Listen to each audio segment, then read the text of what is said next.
السلام علیکم ورحمۃ اللہ وبرکاتہ۔ وعلیکم عاقل بھائی، السلام۔ مجھے آپ سے ایک ضروری سوال پوچھنا تھا، آپ پلیز مجھے رپلائی کیجئے گا جب بھی آپ کو ٹائم ملے۔ مجھے آپ سے یہ پوچھنا تھا کہ کیا جہاز میں نماز نہیں ہوتی؟ میں تو جہاز کھڑا بھی ہو تو نماز پڑھ لیتی ہوں، جیسے ٹائم گزر رہا ہے یا اس طرح، یا پھر دوران مطلب سفر، یعنی کہ نماز جب جہاز چل رہا ہوتا ہے اس وقت بھی نماز پڑھ لیتی ہوں، اور جیسے کئی دفعہ گاڑی میں بیٹھے بیٹھے بھی نماز پڑھ لیتی ہوں۔ تو کیا یہ درست نہیں ہے؟ کیونکہ مجھے کسی نے، بہت ہی اچھی خاتون ہے، نیک خاتون ہے، انہوں نے یہ کہا تھا کہ نماز نہیں ہوتی، آپ کو ایسے نہیں، نہ تو جہاز میں نماز ہوتی ہے اور نہ ہی گاڑی میں نماز ہوتی ہے، چلتی ہوئی گاڑی میں۔ آپ پلیز مجھے اس کا ضرور رپلائی دیجیے گا۔ جزاک اللہ خیر، واحسن الجزا۔ آمین۔ نحمدہ و نصلی علی رسولہ الکریم، اما بعد۔ آپ دیکھ رہے ہیں نو ٹی وی جدہ، اور میں ہوں آپ کا دوست، آپ کا ہوسٹ محمد عاقل، جدہ سے مملکت سعودی عرب۔ رسول اکرم صلی اللہ علیہ وسلم نے جو حکم آیا ہے وہ یہ کہ اذا قمت الی الصلاۃ، جب تم نماز کے لیے کھڑے ہو تو اپنے اچھے انداز سے مکمل وضو کرو، پھر قبلے کی طرف منہ کرو اور تکبیر تحریمہ کہہ کر اپنی نماز کا آغاز کرو۔ یہاں چونکہ بہت سارے لوگوں کو یہ شک اور شبہ ہو جاتا ہے کہ ہم سفر میں چونکہ قبلہ رخ ہم تعین نہیں کر پاتے، ایسی صورت میں ہمیں کیا کرنا چاہیے۔ دراصل جو نمازیں نفل نمازیں ہیں اس میں تو کسی کا بھی اختلاف نہیں ہے کہ آپ سواری پر پڑھ سکتی ہیں، اور میرے خیال سے ان خاتون نے جو آپ کو نصیحت کی ہے وہ دراصل درست نہیں ہے۔ میں آپ کو شیخ عبدالعزیز بن باز سے پوچھا جا رہا ہے یہی سوال پوچھتا ہوں، آپ کو لے کر چلتا ہوں ان کی محفل میں۔ کیفیت الصلاة بالطائرة او القطار، کیفیت الصلاۃ بالطائرہ او القطار او بالقطار، کہ ہم ٹرین میں یا جہاز میں کس طریقے سے نماز پڑھیں گے۔ ذلكم ان الراكب يتعرض لاشیاء کثیرہ، کیونکہ جب مسافر جہاز میں بیٹھتا ہے اور ٹرین میں سفر کرتا ہے یا بس میں سفر کر رہا ہے اور وہ ایک شہر سے دوسرے شہر جا رہا ہوتا ہے تو وہ بہت ساری چیزوں سے گزرتا ہے۔ من الاهتزاز والانحراف يمينا وشمالا عن القبلة، بعض مرتبہ یہ ہوتا ہے کہ وہ ہلتا رہتا ہے، دھکے لگتے رہتے ہیں الٹا سیدھا، اور بعض مرتبہ تو یہ کہ وہ قبلہ رخ بھی، اگر اس نے نماز شروع کری ہو تو قبلہ رخ بھی، وہ اپنے آپ کو قبلہ رخ بھی نہیں رکھ پاتا۔ وجهوا الناس حول هذا الموضوع جزاكم الله خيرا۔ آپ سے گزارش ہے کہ لوگوں کی نصیحت کے لیے اس پر وضاحت فرما دیں، جزاکم اللہ خیرا۔ إذا كان السفر قصيرا صلى الإنسان في البلد التي قصدها۔ یہاں شیخ نصیحت یہ کر رہے ہیں کہ اگر انسان کہیں ایسے سفر میں نکل رہا ہے جو کہ اتنا لمبا سفر نہیں ہے تو بہتر یہ ہے کہ وہ اپنے گھر پر نماز پڑھ کے نکلے، وقت پر نماز پڑھ لے۔ إن كان سفره قبل دخول الوقت، وإن كان سفره قبل دخول الوقت صلى قبل أن يسافر۔ قبل یسافر، تو آپ اگر عصر کی نماز سے پہلے آپ نکل رہے ہیں تو آپ ظہر اور عصر کو ملا کر پڑھ سکتے ہیں، یا مغرب کی نماز عشاء کے ساتھ پش کر لیں، عشاء کو مغرب کے ساتھ ملا لیں، یہ تو جائز ہے۔ في المطار أو في غيره، فی مطار و غیرہ، آپ اگر ایئرپورٹ پر بھی پڑھتے ہیں تو کوئی حرج نہیں ہے، وہاں پر بھی آپ پڑھ سکتے ہیں۔ أما كان السفر طويلا فإنه يصلي في الطائرة۔ اگر لمبا سفر ہے، ایک آدمی اب ہندوستان جا رہا ہے، 5-6 گھنٹے ہیں، یا امریکہ جا رہا ہے، ہمارا خیال 10-12 گھنٹے رہتے ہیں، تو ایسی صورت میں أو في القطار، او بالقطار، ہمارے یہاں ایک دلی سے اگر کوئی بیٹھا ہے اور جا رہا ہے وہ ممبئی یا حیدرآباد یا کلکتہ، تو رات بھر سفر کرے گا۔ والحمد لله، ولا يترك الصلاة حتى يخرج الوقت، يصليها۔ یہاں آپ اللہ کے رسول صلی اللہ علیہ وسلم نے جو حدیث ہے الصلاۃ علی وقتہا، یہ افضل ترین عمل ہے، نماز وقت پر پڑھنا۔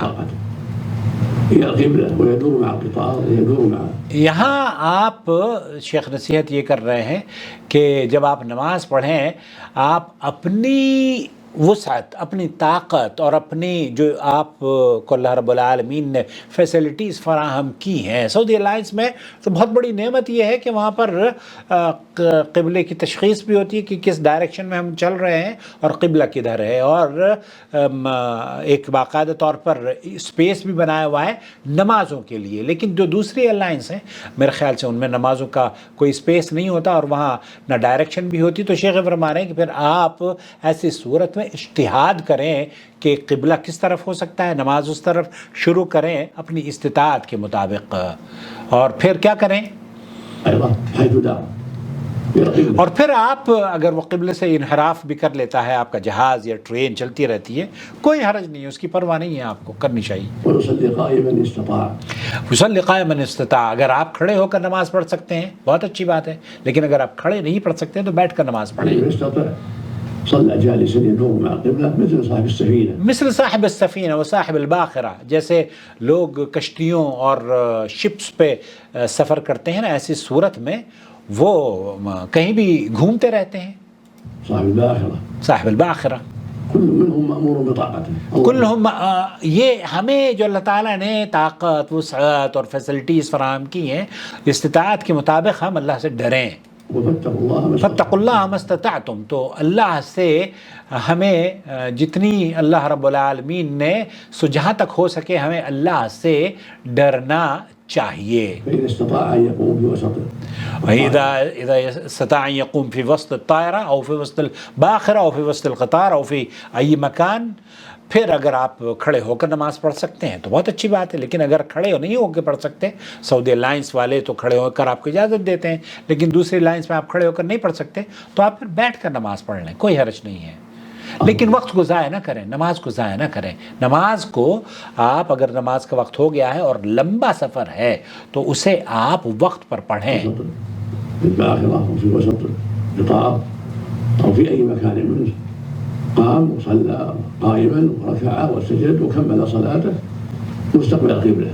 مستقبل قبلہ، اگر آپ اس طرح کی استطاعت رکھتے ہو تو آپ کھڑے ہو کر نماز پڑھیں اور قبلہ رخ ہو کر نماز پڑھیں.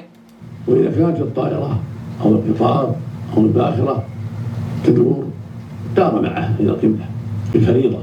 شیخ کہہ رہے ہیں کہ اگر آپ فرض نماز بھی پڑھ لیں نا اور قبلہ آپ کا تبدیل ہو گیا ہے، سواری آپ کی کسی اور ڈائریکشن میں چلی گئی ہے، کوئی حرج نہیں ہے. وهكذا في النافلة في مثل القطار وطائرة، لأنه لا يشق يمر معها في النافلة.